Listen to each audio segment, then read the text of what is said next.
Bienvenue à tous. Alors, B'ezrat Hashem, on se retrouve avec un immense plaisir pour notre cours sur Pessah. Pessah, c'est la sortie d'Égypte. C'est notre sortie à Botaï de l'exil. Tout ce qui est marqué dans la Torah, ça me concerne directement. Je ne lis pas dans le livre, je lis sur mon cœur et je traduis les paroles de la Torah pour vivre avec elle et B'ezrat Hashem pour arriver moi aussi à une délivrance personnelle. Mais c'est une halakha, il y a marqué dans la Gemara, c'est nifsak la halakha, c'est tranché dans la halakha, qu'un homme doit se voir sortir d'Égypte chaque année. Et Bémet, c'est la vérité, comme on va l'expliquer aujourd'hui. Chaque âme, chaque année où le peuple d'Israël est encore sur terre, chaque âme va sortir un peu plus à Pessah de ce qu'on appelle son exil personnel. Tous les exils sont traduits, appelés par l'exil d'Égypte. L'Égypte, c'est l'étroitesse, et nous, on va sortir de l'étroitesse. On va arriver à ce qu'on appelle la chavat hadat, avoir un esprit large, avoir un cœur léger. Sortir de l'Égypte, sortir de son exil, c'est arriver à se connecter à une réalité, à une vérité qui nous fait du bien et qui nous amène B'ezrat Hashem à ce qu'on appelle se coller au Créateur. Alors, comment on va expliquer aujourd'hui 3 solutions à Botaï. Premièrement, la joie. Deuxièmement, la matzah. Troisièmement, l'empressement. Alors, il faut savoir que il y en a qui disent que la joie, c'est pas une mitzvah. Mais comment on va l'expliquer aujourd'hui, c'est pas une mitzvah, c'est l'âme des mitzvot. Sans elle, tu ne peux pas mettre un pied devant l'autre. C'est très simple. Quand un juif cherche à faire quelque chose sans joie, même appliquer la volonté du Créateur, s'il le fait sans joie, ça ne s'appelle pas qu'il est en train de servir Hachem, ça s'appelle qu'il s'annule devant Hachem. C'est quelque chose d'extraordinaire. Il n'y en a pas beaucoup qui s'annulent devant un Kadosh Baruch Hu. Mais si jamais tu veux non seulement t'annuler, mais aussi te connecter, parce que si déjà tu es là, alors connecte-toi à Papa. Alors ça va être avec le biais de la joie. Par la joie. Quand un homme est joyeux, alors non seulement son cerveau est libre, qu'on va expliquer aujourd'hui, son cœur est pénétré et ses membres suivent le rythme. Il a non seulement connecté ses actes, son cœur, mais aussi sa tête. Tous mes os à Kadosh Baruch Hu vont tout louanger. On a besoin de se connecter vraiment avec toute notre personnalité. Quand on fait une petite avéra, alors à Botaï, on est en plein dedans, on ne pense à rien, complètement déconnecté de tout ce qu'il faut être connecté. Et malheureusement, ce qui n'est pas le cas dans une mitzvah, on a connecté que notre parole, mais que nos actes. Et non, il faut vraiment connecter toute notre maou, toute notre personnalité, tout notre corps à Kadosh Baruch Hu. Alors à Botaï, la sortie d'Égypte, notre sortie personnelle de l'exil, c'est grâce à la joie. On va ramener des sources aujourd'hui. Il y a marqué, premièrement, que plus exactement, comment l'exil a commencé à Botaï. Comment l'exil de l'humanité a commencé. Comme vous le savez, le premier homme a mangé de la pomme. Il n'a pas mangé de la pomme, c'est écrit nulle part qu'il a mangé une pomme. On va dire une petite blague. Quand il a mangé de la pomme, il s'est paumé. Et nous, à cause de lui, entre guillemets, on est assis sur notre canapé aujourd'hui, avec un petit café. Tout va bien, il fait beau dehors, et les oiseaux chantent. Mais on se pose des questions en Botaï. On se pose plein de questions. Pourquoi ? Parce qu'on est en exil. C'est quoi l'exil ? C'est quand on est loin d'Hachem. On est éloigné d'Hachem. Le premier homme, après avoir fauté, après s'être paumé, il a été chassé du Gan Eden. Akadosh Baruch Hu lui a enseigné, maintenant tu es loin de moi, Beitzavan tochalena, tu vas manger ton pain avec tristesse. Il va y avoir la tristesse qui va s'installer dans ta tête, dans ton cœur. Peu importe, tu vas être habité par la tristesse, malheureusement. Donc, entre guillemets, la première définition de l'exil, c'est l'éloignement d'Akadosh Baruch Hu. Cet éloignement entraîne une tristesse intense. Alors, chacun avec sa petite vie, ça va jamais comme on veut, mais cet agacha, ce sentiment-là de ne pas être satisfait à 100%, d'être toujours un peu tiraillé, même quand tout va bien, ça vient de ce qu'on appelle l'éloignement d'un Kadosh Baruch Hu, ce qui représente l'exil. Deuxièmement, qu'est-ce qui nous a fait descendre en Égypte ? On est à la fête de Pessah. Qu'est-ce qui nous a fait descendre dans l'endroit le plus impur du monde ? Ervat Haaretz. Alors il est marqué dans les livres que malheureusement, on se réfère encore une fois au premier homme, Adam Arishon, le pauvre. On a même plein sur la tête aujourd'hui, mais on a envie de comprendre pourquoi on est là à Botaï. On est descendu en Égypte, encore une fois, à cause de Adam Arishon. Alors, il y a l'exil général, qui va jusqu'au Mashiach, et il y a aussi l'exil qui s'appelle l'exil de l'Égypte. Comment on est descendu en Égypte ? La Gemara nous ramène dans Hérouvin,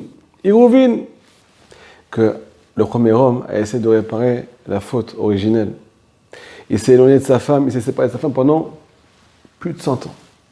Et là-bas, malheureusement, il y a des démons qui l'ont fait fauter, qui lui ont fait sortir des gouttes de semences en vain. Et nous les Juifs qui sommes tous des parcelles de l'âme de l'âme de Adam Arishon, alors on vient réparer l'acte de Adam Arishon. On vient réparer parce que nous aussi on était là-bas. Et nous aussi on a été touchés par l'impureté de cette faute. Pour réparer cette faute-là, on doit descendre en Égypte pendant 210 ans. Pendant 210 ans. Mais j'ai une petite question pour vous. Comme on vient d'expliquer maintenant, c'est la faute de Adam Arishon qui a entraîné l'exil. Cette faute-là fait référence à la sortie des gouttes de semence en vin. Il faut savoir qu'il y a marqué dans les livres que c'est vrai que c'est la faute qui empêche la venue du Mashiach. Et c'est la Teshuvah qui va ramener le Mashiach. Mais on doit tous se poser la question, qu'est-ce qui entraîne la faute?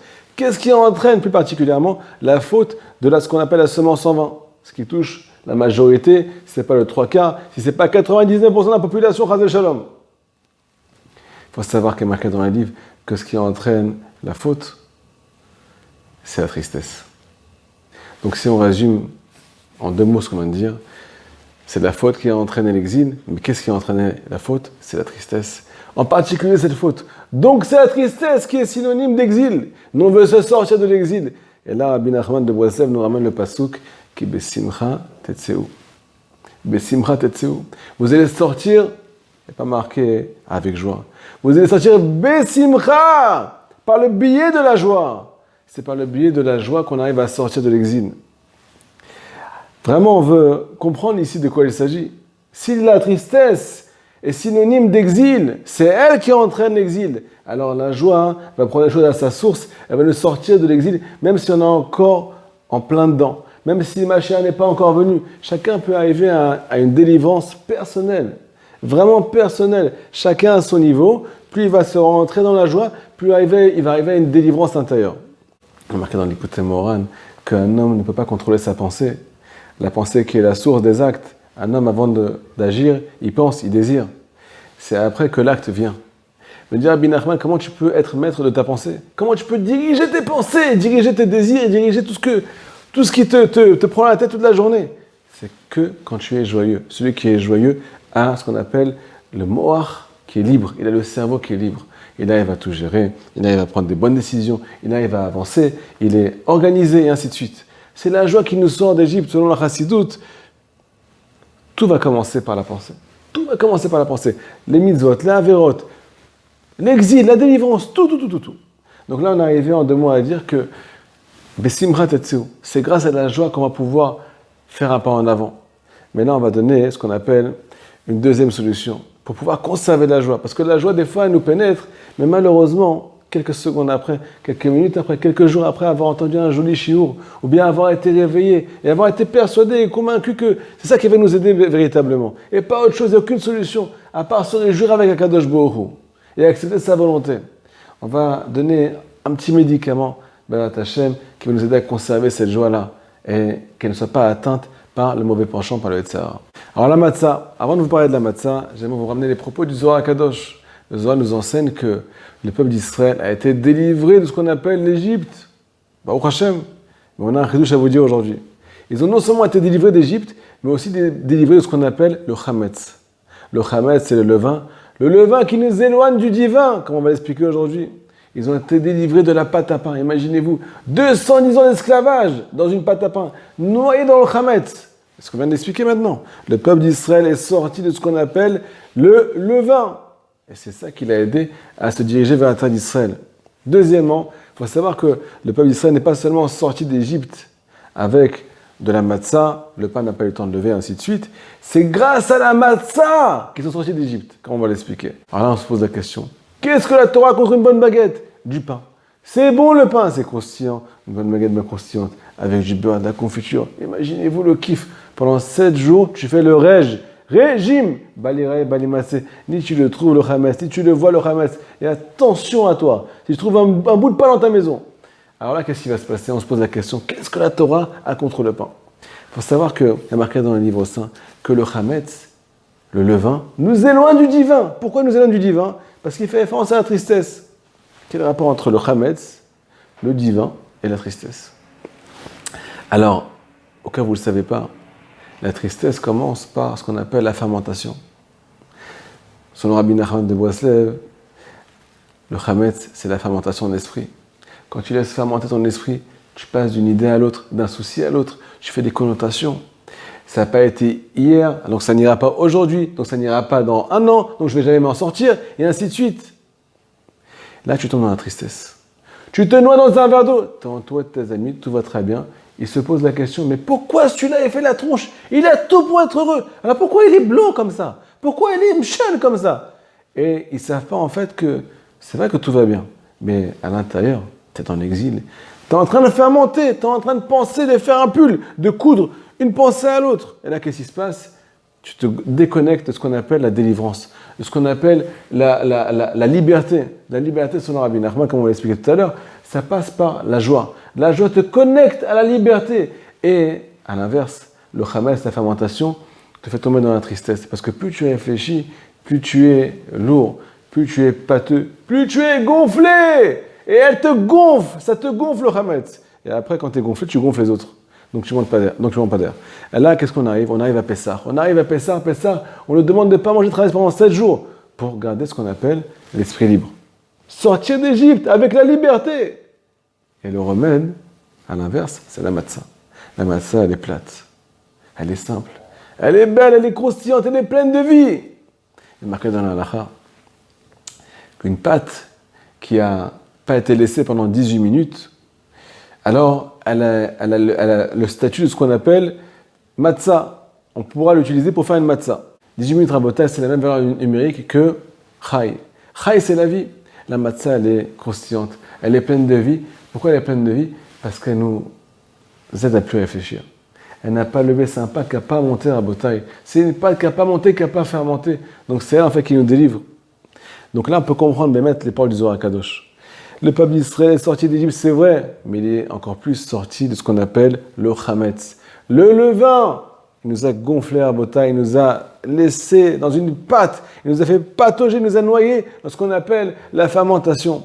Et c'est la matzah, c'est grâce à la matzah qu'on est sorti de là-bas. On a arrêté de réfléchir. Pourquoi c'est la matzah qui nous aide à sortir d'Égypte? Pourquoi c'est la matzah, comme on va l'expliquer aujourd'hui, qui va nous aider à conserver la joie? Il faut savoir qu'un homme peut être très joyeux, il peut avoir des super nouvelles, et Baruch Hashem, tout va très bien. Mais si jamais il n'arrive pas à conserver cette joie, alors à la fin, il ne va plus croire à la joie, malheureusement. Ce qui est le cas de la majorité du monde aujourd'hui. Le remède pour conserver la joie, c'est la matzah. Petit exemple. Baruch Hashem, tu as une bonne nouvelle.